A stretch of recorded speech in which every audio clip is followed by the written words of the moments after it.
Welcome back to the Political Reformation. Joining me once again is my co-host, Harry. Say hi, Harry. Hi, Harry. Starting that running joke already. Oh well, we'll see what we got going on today. We're going to be reacting to and stopping and breaking down a campaign ad video from Beto O'Rourke, who is running for governor of Texas this year in 2022, and we're going to see what that's all about.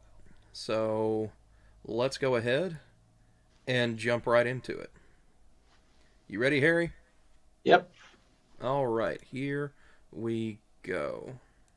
I'm running for governor, and I want to tell you why. This past February, when the electricity grid failed. Okay, so I'm going to pause right here already. He says, I'm running for governor, and I'm going to tell you why. Does that not sound like really high school debate team to you? It really is, and we Like know what the real reason is. it sounds like he's running for class president. I'm sorry. Well, what it should be is, I'm Beto O'Rourke, and I have no chance of winning, but I am great at raising money. Okay. Yeah, and isn't his first name Robert?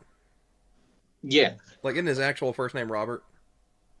Yes, it is. Yeah. Francis. Okay. Robert Francis. Robert Francis O'Rourke. Which should make a great pirate name. You know what? It kind of does. Maybe that's why he's so good at raising money. Anyways. And millions of our fellow Texans were without power, which meant that the lights wouldn't turn on, the heat wouldn't run, and pretty soon their pipes froze and the water stopped flowing. They were abandoned by those who were elected to serve and look out for them. Okay, I'm going to pause it again here because I hate to say it, he's right. Texans were in large part abandoned by our elected officials here in the state. We really were. We were just kind of left out in the cold. And that's not even a pun at that point. That's not even a pun at that point. It was freezing. That was Snowmageddon 2021 right there. I mean, Abbott took almost a day to put out any kind of a statement to say that any action plan was even in place. Not to mention that ERCOT has done nothing to update the grid ever, as far as I can tell. Like, the vast majority of the problem is the fact that even though we knew a winter like this was on its way, nobody did anything. Nobody took any steps. Nobody tried to even put a budgetary line item in to try and update some of this and some of the grid to where it could actually support or handle that kind of a freeze. And Sure. Say what? Sure. You disagree? I don't think, at the time, I don't think there was a lot that we could be doing on the very day that it happened. So if it took someone, almost a day to reply, I'm not really going to fault them for that. When people were talking about how Ted Cruz, he went to Cancun or was going to go with his family, Yes. It's like, what's he going to do? As a senator? Okay, but still, it's the same issue of Bush back during Katrina. If that whole thing about him going and catching fish was a reality. The thing is you're supposed to be here. That's part of being an elected official. You are elected to lead. Part of being a leader is being there even if there's nothing you personally can do. He was running away from the situation. Or at least that's how it made it all look. And then it gets even worse because he tried to hide that fact by turning around and saying, "Oh, I was just riding in the plane with my kid to get them, make sure that they got off the plane safely," as if unaccompanied minors aren't already a thing and he didn't have a security detail for that kid that could have gone with them with absolutely no problem. That cost Cruz every ounce of goodwill I ever had for him. Anyway, let's continue on, I guess. Unless you've got something else you want to add. No, I'm good. I don't have anything to add. Okay. It's a symptom of a much larger problem that we have in Texas right now. Those in positions of public trust have stopped listening to, serving, and paying attention to, and trusting the people of Texas. And so they're not focused on the things that we really want them to do. Okay, so I guess we got to pause here again. So, I agree in part. And only in the part that people in positions of public trust do not seem to listen to the general public. They do not seem to listen to the constituency at all. Except on certain things. They listen on things that they think they can capitalize on that'll get them reelected. I just think it's really weird that, like, right now, Beto's essentially complaining about the deep state.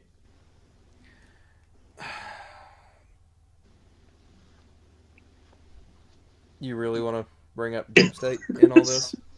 I mean, that's kind of what he's complaining about. People are sitting there. Look, just because I'm a forever. fat white guy with headphones on does not make this the Alex Jones show. This is not Prison Planet. Are we going to name drop that dude like every episode? I don't know, because you keep bringing up Alex Jones crap, so you kind of make it necessary to some degree. But anyways, let's continue on. Like making sure that we have a functioning electricity grid, or that we're creating the best jobs in America right here in Texas, or that we have world-class schools, or that we make progress on the things that most of us actually agree on. Like, okay, so I got to stop here again. He's saying good stuff. He's saying some good best stuff. Jobs. I want best jobs. Yeah, I want good job. Sure. I mean, everybody wants good jobs. Yeah, like that's just a typical talking point. I'm not sure to what degree the governor actually has that much power, aside from maybe signing some bill into law that's favorable towards a business coming or whatever. Yeah, make sure Amazon doesn't have to pay taxes and Apple doesn't have to pay taxes. And to be fair, Rick Perry did stuff like that. Abbott does stuff like that. Literally every elected official does that, and it is very much a symptom of crony capitalism. I'm pro capitalism. I think free market capitalism, actual free market capitalism, is the way things should work. Is the way our economy should be run. I lean a bit more towards Keynes when it comes towards the economic stuff, because he has a lot of good points that I don't think Friedman really kind of acknowledges in the supply side versus demand side economics, but we'll save that for another time. I was just saying, like, what are you going to do in order to bring in companies? And it's like, that's what you would do.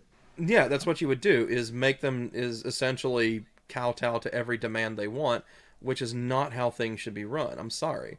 They need to pay their taxes, and corporations should not be treated as people. That was one of the biggest mistakes we ever made. The things we all mostly agree on. Okay, so let's hear it, Beto. expanding Medicaid or legalizing marijuana. I don't want it legalized. I want it decriminalized. There we go. But I don't think he actually ever makes that distinction. I think a lot of people just say legalization, whether they mean making it lawful versus just not making it criminal anymore.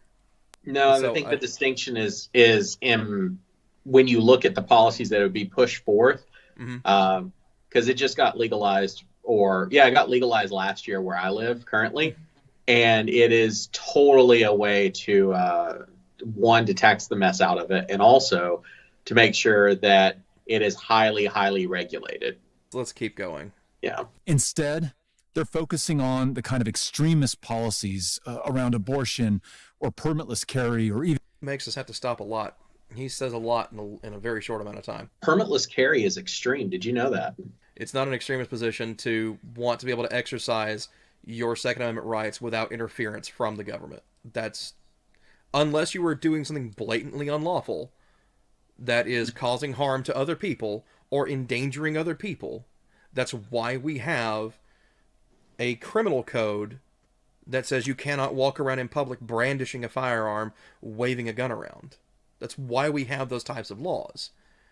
I don't think a person needs a permit to walk around with a firearm. I'm sorry. I mean, the historical reason for a permit was to prevent black people from carrying guns. Yep. Like that's the whole thing. It was a very racist policy born in the Dixiecrat South after the Civil War. Just like how they would have voting licenses to make sure that only certain people were approved. Yeah, so gun licenses, voting licenses, poll taxes, marriage licenses. So anyway, as far as I will say I believe the heartbeat bill or the heartbeat law, whatever, that was extremist. I That don't was think so. You don't think so? Of course, I know you don't. Uh, but I'm sorry, a heartbeat can be detected at 6 weeks. Most women don't even know they're pregnant until the week 8 or 9. And so effectively that bans abortion. So let's continue on. In our schools that really only divide us and keep us apart and stop us from working together on the truly big things that we want to achieve for one another. It's a really What's he small talking about vision schools? for such. The permitless carry, like even in schools, I've not heard of anything. I've honestly not heard of anything about anyone advocating for permitless carry in a school. I I think have that's the not heard third that at all. item. I, Huh? I think permitless carry was the second item. I think that the No, schools no, is he the said third item here. no, he said even in schools. The word even was in there. I'm gonna backtrack it. On the kind of extremist policies around abortion or permitless carry or even in our schools that really only divide us and keep us apart and stop us from working. I don't know. That can be taken one of two ways because the or that could either be a verbal filler or it could be delineation of a third statement in there. If let's say if it's not, I'm gonna be charitable. I'm gonna be as charitable as possible to Beto on this because I think we should be. Because we're not there in front of him to ask him, so we should be charitable at least to some degree. And I'm gonna say that it was not a verbal filler, and that he intended it as a third statement. So what is the policy in schools that he's talking about? What are we doing? See, I don't know, and see that's the thing I don't like about campaign ads in general is because there's always this nebulousness to them. Yeah. Anyways, continuing on, we've taken almost 20 minutes on a 2-minute and 14-second video. Working together on the truly big things that we want to achieve for one another. It's a really small vision for such a big state, but it doesn't have to be that way. And I know that together we can get back to being big again because I saw that in February.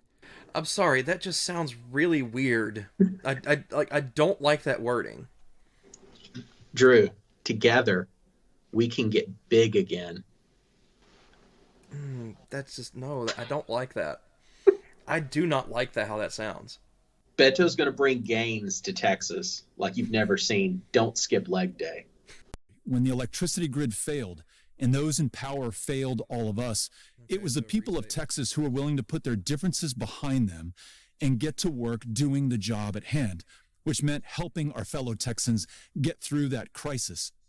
We did this out of a sense of duty and responsibility to one another. Now imagine if the governor of Texas felt that same way. Well, there's something that you and I can do about that. I want you to be part of this campaign. And whether that begins today with a campaign contribution or signing up for a volunteer shift or just committing yourself to talking with your friends and family about how important this election is, I want you on the team. And I want to win this with you and for all the people of Texas. I'm looking forward to seeing you out there on the campaign trail. Thank you. He wants to win it for me. He wants to win it for all of us. Every politician says that, though. So, Harry, any final thoughts on the Beto O'Rourke campaign ad? I mean, I'd probably, go do a couple kickflips in front of a Whataburger with him, but... All right. Well, as far as my final thoughts, I think it was a very typical boilerplate campaign ad. I don't think there was anything really special about it. And he said a whole lot of nothing. But I think that's the case with almost all campaign ads, for the most part. Just the fact that we all want expanded Medicare. No, he did say the majority. He did say the majority. He did not say all. The majority of us apparently want expanded Medicare, and having permitless carry is an extremist position. Well, everybody, that was Beto O'Rourke's announcement that he's running for governor of Texas for the 2022 election. All right, everybody, thanks for tuning into another episode of the Political Reformation. Hope you all have a wonderful day. This has been me. That over there is Harry. I can never get that right. Have a nice day, everybody.